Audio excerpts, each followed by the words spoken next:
comfortable playing the opposite side of the matchup. Like, he is a good victor, but the Corki's just so strong, and that package can smooth over a lot of the team fighting issues that you might have around objectives. Can indeed, but that does open up a quick 1-2 for the side of WE. They pick up the Aphelios, and they pick up the Zhao, so taking their favorite jungle matchup. Jinx, and maybe Viego for Kanavi. But I feel like you take the Jinx here, right? JDG set up for a really strong team fight, great late game scaling. And then you can always look at like 369, who has been playing like a significant amount of Sion. I'm gonna have a quick look because I know his Sion has been banned away in a surprising amount of games against JDG. But you take a big team fighting tank front line coming through for 369 anyway, and then you're in a good spot here as JDG. Yeah, the Sion has been banned in 40% of the games against JDG. Like, it's not an insignificant amount. So maybe this is the time 369 pulls it out. Maybe. Well, the Jinx Thresh going to be locked in there, so you got yourself a nice powerful bot lane combination. We'll see now, most likely going to be the support picked up here for Team WE. They look to try to solidify that bot side, and they know what's going into the mid lane. They can ban away junglers as well. I will say Kanavi historically has been able to keep up with the meta, keep up with his champion pool, so would be able to go for it. No, they're not even going to go for the support. They're going to go straight for the Gwen for BiuBiu in that top side.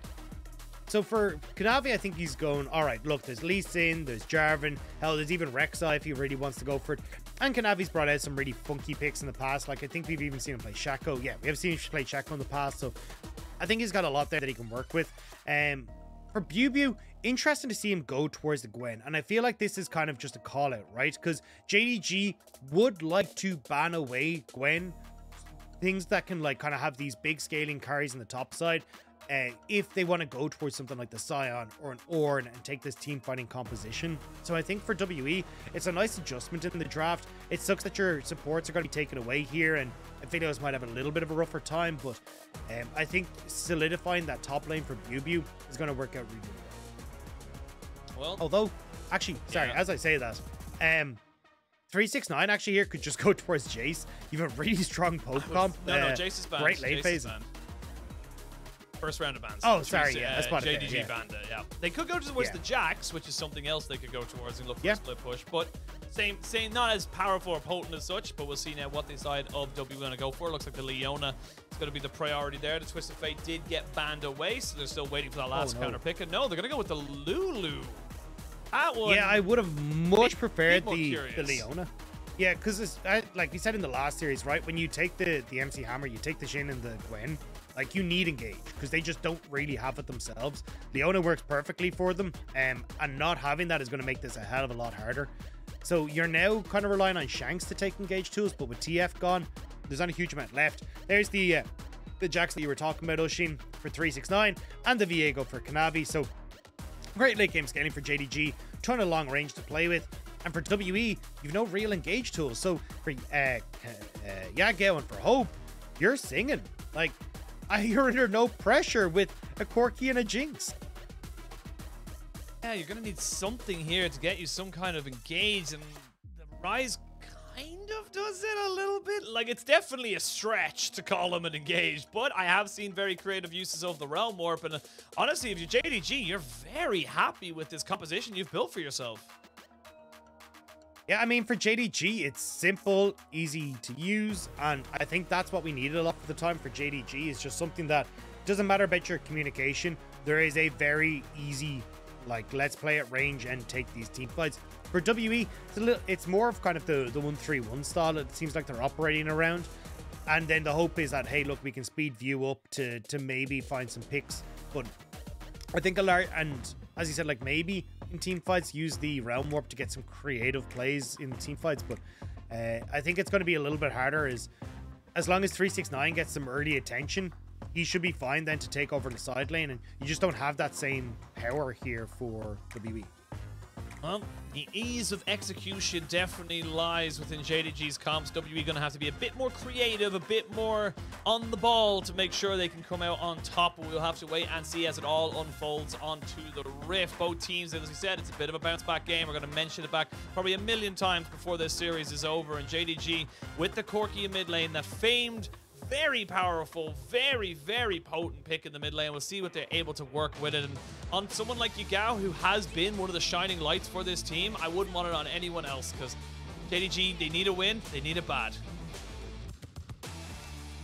And Yagao has had, as you say, that really good Corki game against FPX, but he was also gifted 4 kills by 6 minutes. So, I mean, if you get that same story, you're going to do great. But I genuinely believe JDG, very strong composition, and one that kind of answers for a lot of what WE want to do.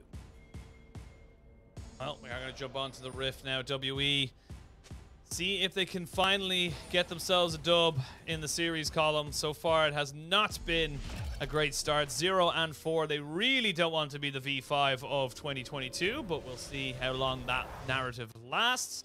Both teams setting themselves up with some decent vision. We can see they're just waiting to see if they can catch somebody out. But at the end of it all, it is going to be pretty much a standard setup for both of these junglers and all of these lanes. So in my head, at least Kanavi should start in this bottom side, right? A lot of what Kanavi's going to want to do is play towards 369 in the early stages, because Yagao perfectly happy to sit there and farm. Same when you look towards Hope and Missing, like they're going to be playing more like keep away from view. So as long as Kanavi can like get some success for 369 in the top lane, 369 will just look to take over in this top side matchup. It's pretty back and forth, but Jax scales better, should be fine. And at least for JDG, you're in a relatively good spot. For View, he has some options, right? Can try and play through Shanks in the mid lane if he wants to. Linking up with Kedaya, I think, is a relatively good idea, so you can speed up, but speed him up, get him into team fights and play through like the strong Zhao, but you just don't really have the engage tools to enable you in either bot or top. I liked what the side of JDG did there. They recognized that there was a leash going over to the bot sides. They were able to kind of stack the minion wave in their favor. You can see it already. Just getting a little bit of an extra push in is pretty standard that the Jinx will have the early range advantage over the Aphelios, but the Lulu does sort of mitigate that just a little bit, as we can see now BiuBiu and 369 going in towards this top side. I'm curious about this matchup as well, because the Gwen was the first pick, and they put a lot of heavy bans towards that top side. So 369 feeling comfortable enough to say, look, yes, this Jax pick can work, and I can win in the side lanes. I want to see how he's able to make it work against something that we know for so long is just so powerful. The Gwen can just do so much. She does it all. Yeah, you can see it there, though, right? Like, the second you try to... Ooh, hang on. Good hook. No, we're going to have to stop ourselves there. Hook comes out. As we can see now, Xing getting caught out a little bit. He's forced to flash away. He's already used his cleanse. Flash forward. The auto attack is not enough from Missing. But we're going to have to swap that over to the top side as BiuBiu now going to find himself in a 1v2 situation. Will get stunned up. Will be taken down. First blood, JDG. And a great early game from JDG, right? You get the 2v2 for Hope and Missing. Not quite the kill, but burns a hell of a lot off of Xing. And then on top side, there's the gank that we wanted to see from Kanavi as well. Nice pathing from Kanavi. I wanted to highlight it just before we got that bot lane play, because he went with 3 camps, right? Red to Raptors into that Gromp on the top side, and just meant that he hit level 3 perfectly, and then was able to just catch BiuBiu unaware. It even now means that Kanavi can move back in towards his jungle, start to clear back down towards his bot side. Won't... Oh, well, might not even get a Scuttle Crab on the bot side of the map, unless Xing and Kedaya look to clear that one out.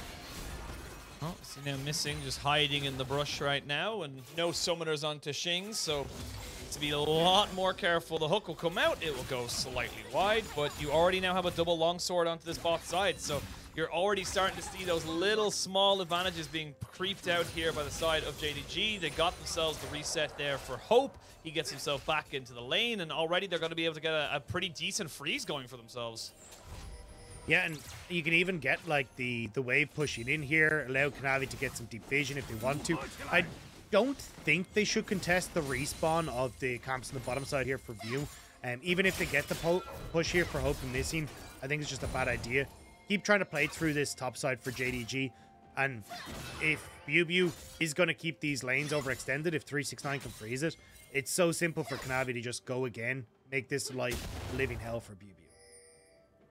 Kedaya is roaming around now at View, getting the jungle support matchup, but it's going to be matched by Kanavi, who does actually end up getting jumped on by View, but I don't think he realized that the Thresh was there. It's going to be a 3v2 now as the JDG mid laner of Yagao does have the first roam. That's going to be Kanavi get himself 1 kill more as they're going to jump onto Kedaya, who has to flash over the wall. Now it's a 3v1 as Shanks is in a hell of a lot of trouble. He's going to be forced to flash over the wall as well. WE, what is happening?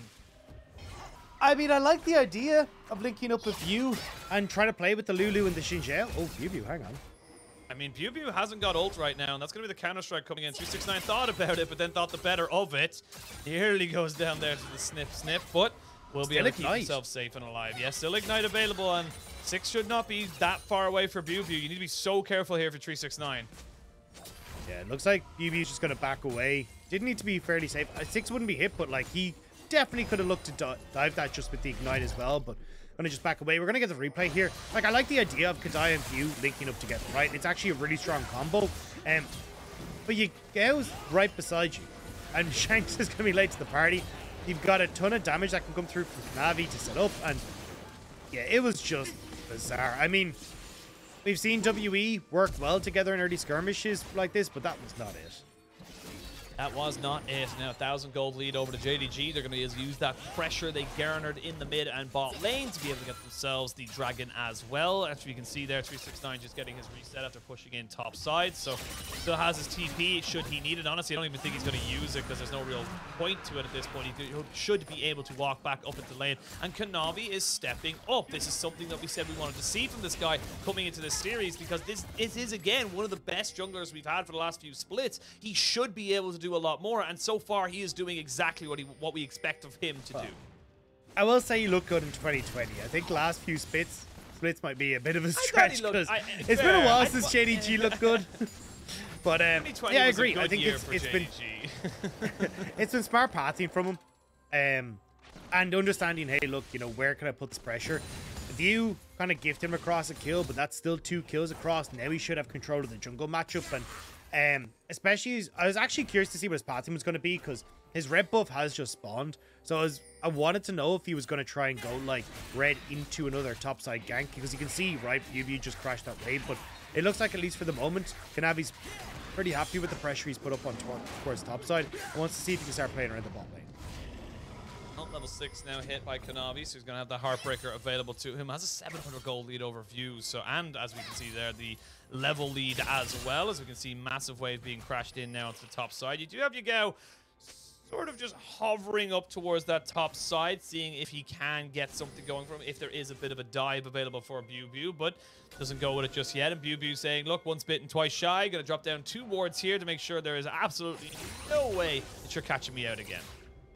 Just trying to get vision for a Rift Herald as well, right? That's up in 20 seconds. You can see Yagao doing his reset here to pick up the package. And a nice job by Hope Missing to control the bot lane wave. So they've actually got full push here, which means that Xing and Kedaya can't actually roam for fear of a dive. Now, Hope and Missing get the roam if they want to up towards Rift Herald, but looks like they're not sure if they want to fully commit to that, as Kanavi gets spotted on this top side. Exactly where he is. Now Shanks can use his Realm Warp a little bit more creatively, running straight down towards that bot side. Has got the Ionian Boots Elicity, so it's very fast. It looks like he has Water Walking as well in his ruins. And kind of recognizing this, JDG's bot lane backed themselves up. But that does mean that with you cheating towards that bot side on your mid laner, that is going to be a free Rift Herald now for JDG. Yeah, BiuBiu not really in a position, right? He had already gone up towards this top side, but that meant that when they try to go up the cross map with Shanks, they actually don't have the numbers advantage to really push that forward. So JDG keep himself safe. Kedaya Kedaya's not level 6. He doesn't have the wild growth, and he's going to be going absolutely nowhere. Missing will pick up that kill. WE losing on that bot side despite giving up everything on the top, and now JDG, they can just walk away from this lane because they know there's no real reason, there's no real way they're going to get caught out.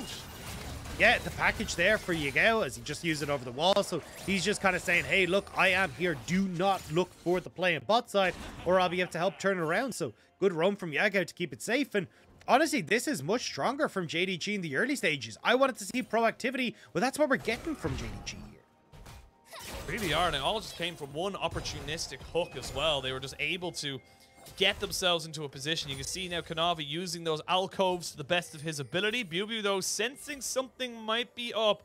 It's just hovering in that brush right now. They are just waiting to see what they can do. Kanavi spending an awful lot of time here His camps just have respawns, so he's not losing out really on the map. As View did take a reset as well, but now they're going to look for him. They jump straight in on top of him, actually flash in to try and get that counter-strike down. They will be able to get it locked over and down, but that's a lot of healing with the needlework. Not enough, though. Kanavi picks himself up his 3rd kill of the game. And View isn't here, so now Kanavi's able to give the Rift Herb if he wants to 369, although looks like he's just going to try and reset instead. But again, kills now going the way of JDG. 369 has full control of this top lane, and you've got Kanavi with a Divine Sunder completed. View trying to see if he can punish 369 for his greed, but will have to invest his flash if he wants to get it. Well, they got the Realm Warp coming in as well. They're really trying to go for this. There's the flash in. Shanks picks up the bounty, and that's going to be a nice little trade back here for the side of WE. But while that's all happening, mid, bot, all being pushed in. You even have the Rift Herald there from Viego sprinting towards that mid lane. They're going to get so much purchase off of this. I mean, Shanks will get back in time. View just behind him to support him, but I don't think they'll get mid-tower off it. But a lot of damage done alongside that bot lane. So even now, I don't see if Yagao and Kanavi wanted to, they could start roaming down towards this bot side and keep Xing and Kedaya at bay. Yeah, 20 seconds till that dragon spawns. It does feel like WE have given up the river on that bot side. You can see the pings coming down. They're saying, look, can we go for this? Can we look to maybe make something happen? But it's still a 2,000 gold lead. It is still a Divine Sunderer on your Viego, so he is very, very powerful. Now Kedaya is in no man's land right now. They will use the Moonlight Vigil on Missing, but he's just not going to go down. They have the Dark Passage to keep Kanavi safe. Kedaya had got his flash available, didn't invest in his own wild growth, but good play here from WE to make sure they don't lose the dragon just yet. Yeah, patient play from JDG though, right? They try to get the pick on Kedaya. It doesn't work, but I like that they're backing away because Hope doesn't have the same damage as Xing right now. Just Aphelios able to do more in these team fights. And same when you look at View and Kedaya, that combo together is stronger than Kanavi. So unless JDG can find a pick, they're not going to be able to do too much as BiuBiu. I mean, BiuBiu is going to have to use the needlework here, but I don't think it's... Oh, it was so close. You saw his empowered auto attack almost come down, but it is going to be the 1v1 going in favor of BiuBiu. Just Gwen things, man. Die several times and able to bring it back. 369, unfortunately, not able to find the 1v1, and now JDG lost Dragon. They lose the top side play. They're trying to make a play on the bot side, though.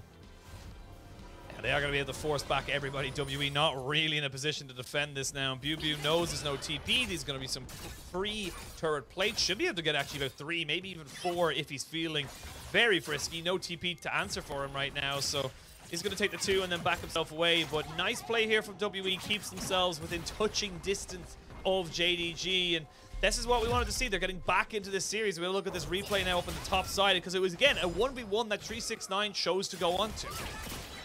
I mean, BiuBiu being able to dodge away from the counter-strike was big here, right? Because it means he gets the full amount of the damage off. And you can see there just enough healing coming through from the ultimate to keep him alive.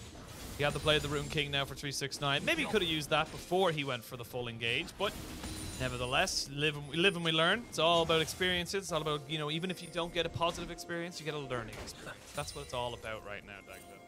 So we're going to bring positive gaming experiences for everybody, but Kanavi now needs to try and see where he wants to make things work, as WE in this bot side gonna feel like they can maybe make something go with this Realm Warp. It will be very difficult to try and get on top of this Thresh and Jinx, especially when you have stuff like the Glacial Augment to just mitigate a lot of your upfront burst damage. So that's gonna be the story of this game, right? Like, it is wonderful that WE are keeping in touching distance, but who actually gets onto Yagao and Hope the later stage, right? Like, yes, Kedaya can enable BiuBiu or View with the speed up, but you've got Missing who's going to be able to play, Kanavi who's providing CC, 369 who can do the same, and it's very easy for Hope and Yagao to just kite it back and not really have to deal with WE. So this is why I was kind of like, yes, Lulu is nice alongside the Aphelios, but in the grand scheme of things, the lack of engage, I think, is really going to come back to bite WE, unless WE can find some really creative flanks in this mid game. Like, get down to the early vision, make sure you got a ton of pings, maybe even look for TP flanks just to enable them. Oh, they're going to turn straight back, though, onto View, who just cannot get a break right now. Very nicely done. Now Shanks might be in a little bit of trouble. He has to flash away. Again, just really good turns here from JDG. Very patient play. They don't get the one they want. They go back for the other one. Yeah, and this is much better from JDG. Like we said at the beginning, right? They feel like a cohesive unit. They seem to have a game plan coming into this. And now with the roam coming through for Missy and Hope, they're going to get 2 towers off of this. Like, JDG, 2 towers off of 1 kill. This is what I wanted to see from them for so long. Yeah, it feels like we are very much looking at a similar to what we talked about. Is it a return for JDG? As of right now, the first 15 minutes of this game, it's looking solid. It's looking positive, and they will trade it for 1 tower in that bot side. But again, 2 towers, especially in that mid lane, it's going to open up the map so much for them, and they're going to get a Rift Herald on top of it as well. Yeah, this is looking like dire straits now for WE, right? Because the bot lane turret won't stand for very long. Yagao or 369 will be able to take that. You've now got a Rift Herald that can try and secure that top lane turret. And when you've got the ability for 369 to very quickly work through these towers as the Jax, if you leave him alone at any point in time, you're looking at inhibitor turrets, not so much just the outer turrets, right? Dragons up in 50 seconds though, so I imagine we're going to see the push come out from JDG. Maybe look for a reset and try and contest it, especially as Yagao has been doing a good job of keeping his packages for the upcoming dragon fight. So definitely the team fight is coming online now for JDG. 40 seconds. I will say that sadly for Ox, if he's watching, there is no package for this fight in 30 seconds. So see what they're able to kind of go for and make a move around should they be able to go for it. We are going to see Merc Treads quickly turn into plated steel caps for the Viego, recognizing there's probably a little bit more AD damage available to the Aphelios and the Zhao in this early stages, and they want to try and make it work for him. But Xing and Kedaya need to be very, very careful. They have got 2 more members in tow. Shanks gets hooked, and that's an immediate go signal. As you can see, the Gale Force used aggressively as Hope finally gets himself a kill back on top of this Jinx. And now the fight is 5v4, but it is still a Gwen. The Gwen is still immune, but look at Hope. He's just untouched. Yagao aggressively flashing forward. JDG taking over this game. BiuBiu will trade one back, but it's not going to be enough to stop the onslaught of JDG. Hope even thinking he could go for all the way, but not quite able to ping down Xing. It ends up being a 4-for-1 trade. JDG online. Great fight from JDG. Missy lands the hook, Shanks goes down, and JDG are unlocked with Hope getting excited. Now, you get to take away the entire bot side jungle. You're going to get the dragon. You got Shelly here to make sure that you can take that bot tier 1. This is a different beast here from JDG, and honestly, I think this is what a lot of people were hoping when they saw JDG on paper, right? 369 coming into the roster, and give yourself the carry side. I know Zoom, one of the best top laners they have in the LPL, but a different look, at least for JDG's top side. And unfortunately, we hadn't really seen much success come through from the JDG bot lane, but Hope coming in, giving them a new hope, and now you've got Missy who's on fire with this Thresh team. Really good hook there onto Shanks. That basically means that Shanks is just completely out of this fight. Nothing he can do. And yes, the Gwen does Gwen things, and they still get the Jax off of the back of this. But look at Hope. You look at Yagao, they're just untouched. Yeah, and this is what I was talking about, right? Like, you can see Hope playing basically just in melee range there because he knows he's totally fine. 369 does go down, but it's life for the good cause, right? You get the reset on towards Hope, which allows him to follow up for the rest of the fight. So, 100% worth. And now JDG... What do you... I was going to say, like, you know, start getting vision control for Baron. We're 18.5 minutes into the game. They have absolutely crucified WE in this game. And this is where we start to reevaluate our expectations. We can give WE a bit of a pass to say, oh, okay, you know, you went against some of the best teams in the league, but JDG, up until this point, weren't looking so hot. This was a team that we expected, given their recent form, to be roughly around the same level as WE. And JDG are just putting them to the sword right now, saying, look, it does not matter what you do. We are playing these so much better, and important as well, the early game from JDG this game has been so much better. Yeah, and I think it's a two-sided thing, right? JDG looking better and WE looking worse, right? And I think this is something that we've kind of talked about before for Kedaya. He looks really good on engaged champions, where he's kind of playing as the main engaged tool for WE, and then linking up with Vieu and setting up these early skirmishes. This time around, he's not on us and might get himself caught as the back away.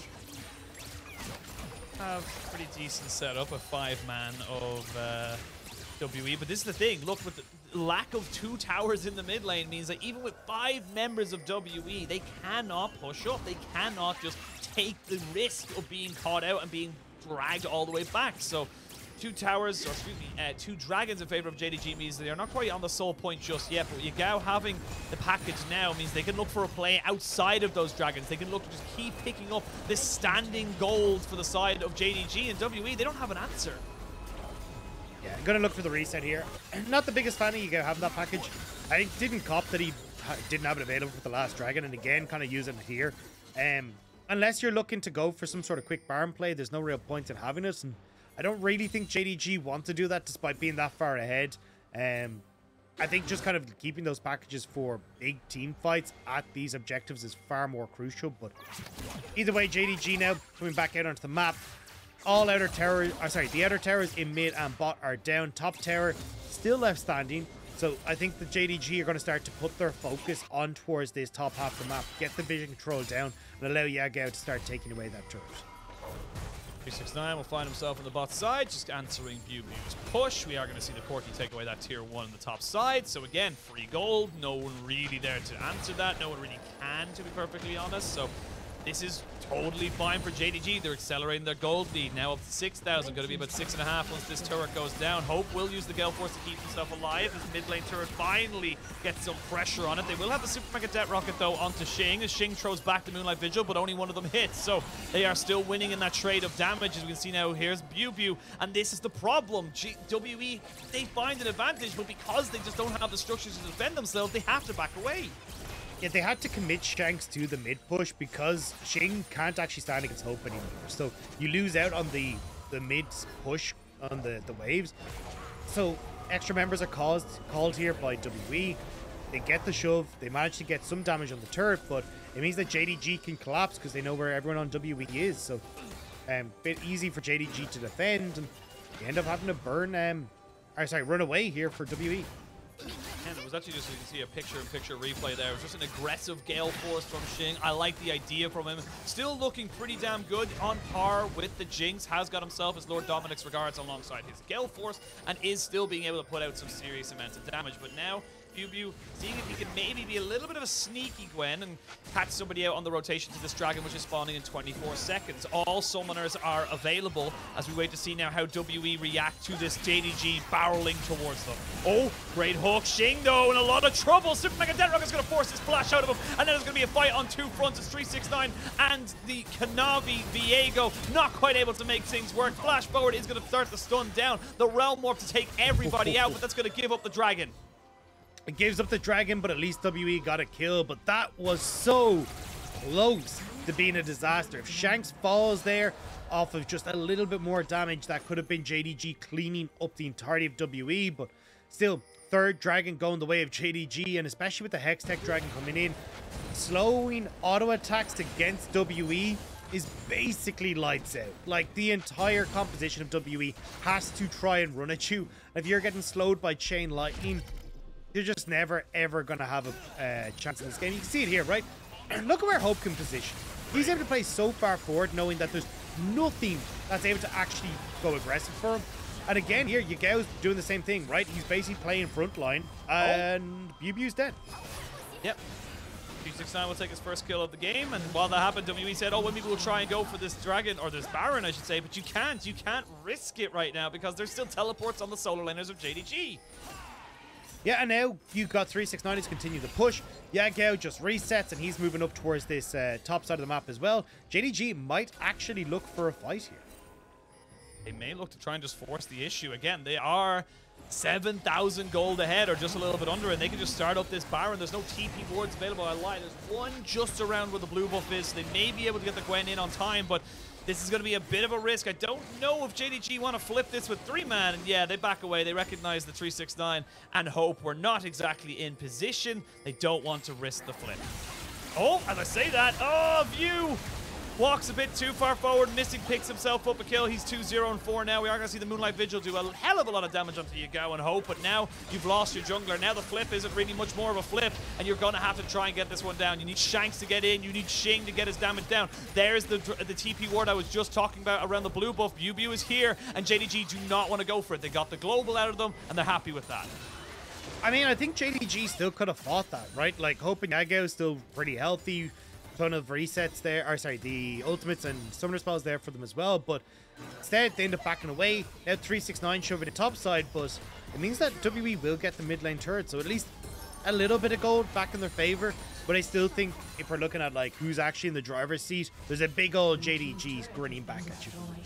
369. Not gonna find anybody. Never mind. Go back now and we can see.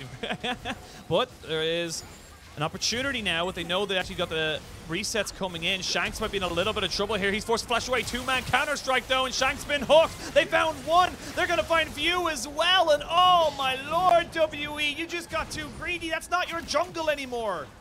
And now they're rushing straight back over towards the bar. 30-second death timers on both View and Shanks. No TP available. Means that there's not really going to be much of a resistance put up. And JDG, this is so much better. Finding those flanks, finding those positions to actually get the big engagements they want. And honestly, 369, this frontline Jax has been working out really well. His flashes have been burnt, I think, every single time that I've seen it. Last like 15 minutes off cooldown to get some sort of double counter strike off. That time around, he was just able to find the leap, and it gives JDG the Baron. Yeah, it really does. I gotta call out Missing because he has just been absolutely just insane right now. Him and 369, two of the players that we mentioned we wanted to see more out of, have been stepping up alongside Kanavi. And again, you mentioned it earlier, on paper, if this team performs, this team looks decent. This team looks like they might have a playoff run in them. So right now, I think you can be very, very happy with this performance from JDG. It's not perfect, but it's definitely a million miles better than it was at the start of the split. The big one for me is that they are being proactive. Like, we're actually seeing them making plays. Like, right now, right? Hope knows he's perfectly fine. He just sit here in mid. All he has to do is just keep that Baron up. Baron buffed on the creep. And it's buying time for top side. But even in the early stages, Kanavi making plays up towards top lane. We said Yagao and Hope were totally fine to just sit there and do it themselves. Turtle it up. Instead, though, actually, we got Hope missing, making plays and winning out in the 2v2. So a lot of the issues that we highlighted at the start of the day, we're seeing fought back against by JDG here. Now, the big question is, will they continue this into game number 2? Because although I'm going to pretty much say this game's in the bag for JDG, I don't think this draft for WE did them any favors, right?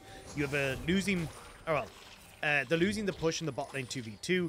You don't really have an engage tool to actually enable your team. Kedaya isn't able to work with you either. So if WE are able to actually fight in the early stages, how does this change for JDG? Well, Hook misses, but View goes straight in using the Crescent Guard. They're going to be able to get the Aphelios back off the backside, though, and straight away, they're jumping onto View, getting those resets, tic-tac-toe. Nothing you can do here, WE. They're trying to kite this one out. They have the Gwen. She goes golden, but not quite able to take out Missing. It's a 4-for-1, and Kedaya is all alone in this very cold and unforgiving world. JDG don't need the Dragon Soul. They just need the bait, and they're going to be able to take a 28.5-minute win over WE. Demon Dog coming out looking strong in game number 1. There's only the cannon creep for the moment, but they'll be able to keep that one alive and close out this game. JDG, whatever happened on Chinese New Year, they're looking damn strong. They are looking very, very good. They'll take game 1 of this best-of-3 series, and honestly, WE, you gotta start looking for some different variety right now, something to change, because that, whatever that wasn't it. I mean, for WE, it felt very away from their comfort zone, right? We talked about Kedaya being on these more like skirmish engage champions, like the Rakan being the standard, but even then, JDG still looked very good in this. Kanavi with early pressure, 369 looking good in team fights, Hope's positioning great, Yagao having a strong early stages, and Missing's Thresh, honestly an MVP performance. This guy looked insane.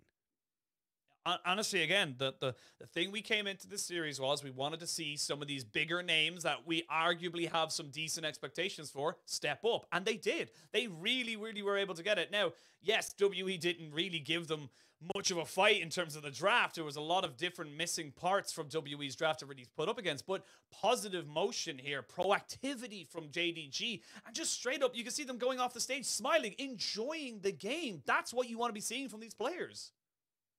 And I think a lot of that is the fact that they kind of had that very deliberate game plan, right? Like we came in talking about it, it's like you have that good team fighting composition, you have a ton of long range you can play through, and 2 of your 3 lanes have automatic push that they can play through, and you don't have to really worry about them. So Kanavi just had to go and had a very clear play around 3-6-9 game plan that worked out for them as well. So early game looking good, the mid game looking good, and even when you look at the goal graph, right, like you can see that steady climb. This was a patient, strong performance from JDG. It really, really was, and we'll see if they're able to replicate it into game 2, of course. But honestly, that was so good, and I really can't say it enough for the side of JDG, because this was a team that a lot of us, and quite rightfully so, had kind of written off as maybe they'll make playoffs. I don't know, not really super excited for this team, not really feeling it from them. They came out and blew out the expectations. And again, don't know what happened over Lunar New Year, but it has worked very, very well for them, and they're feeling much more confident, and you can see that on the play they're making. Yeah, but I'm curious to see what the plan is coming into game number 2, right? Because when you look at WE, Yagao, first pick on the Corki, arguably, and probably not so arguably, the strongest mid laner on the patch. Corki's kind of insane. And then opting in towards the Aphelios on the next rotation. Like, you're opting into a short range composition against what's already been a Corki shown. It felt like a very weird pickup of the Aphelios. I would have preferred to see the Jinx coming through on the opposite side, and then you can try and at least have some sort of range to combat what JDG wanted to do, but it never really came true. So I think coming in towards game number 2, we'll have to see what the change of draft is going to be for WE. Yeah, we'll have to wait and see. If you're a fan of Kelsey Moser or Emily Rand, range is